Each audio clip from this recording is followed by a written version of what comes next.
Kita ke informasi yang pertama. Saudara, Pengadilan Tinggi Pontianak membatalkan vonis terhadap satu terdakwa kasus dugaan korupsi pengadaan tanah Bank Kalbar. Terdakwa dinyatakan tidak terbukti secara sah dan meyakinkan bersalah sesuai dakwaan jaksa penuntut umum. Pengadilan Tinggi Pontianak yang diketuai Perancis Sinaga, Hakim Anggota 1 Tri Andita Juristiawati dan Hakim Anggota 2 Dwi Jakasanto memvonis bebas Paulus Andi Mursalim dan membatalkan putusan Majelis Hakim Pengadilan Tindak Pidana Korupsi pada Pengadilan Negeri Pontianak. Majelis Hakim memutuskan membebaskan Paulus Andi Mursalim dari seluruh dakwaan tindak pidana korupsi pada kasus dugaan korupsi pengadaan tanah Bank Kalbar tahun 2015. Humas Pengadilan Tinggi Pontianak menyebut, atas dasar putusan, terdakwa Paulus Andi Mursalim tidak terbukti secara sah dan meyakinkan bersalah melakukan tindak pidana korupsi sebagaimana dalam dakwaan primer dan subsidiar penuntut umum.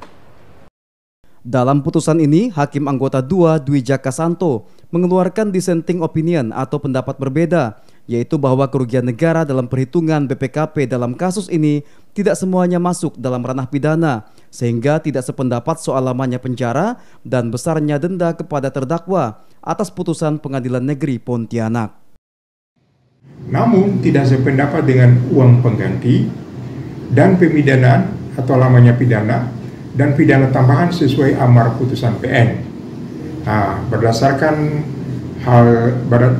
laporan BPKP itu, menurut Hakim Anggota 2, kerugian negara oleh BPKP tidak semuanya masuk dalam ranah pidana, sehingga dia tidak sependapat tentang lamanya pidana dan denda yang dijatuhkan kepada terdakwa sebagaimana yang dimasukkan oleh Majelis Hakim Pengadilan Negeri Pontianak.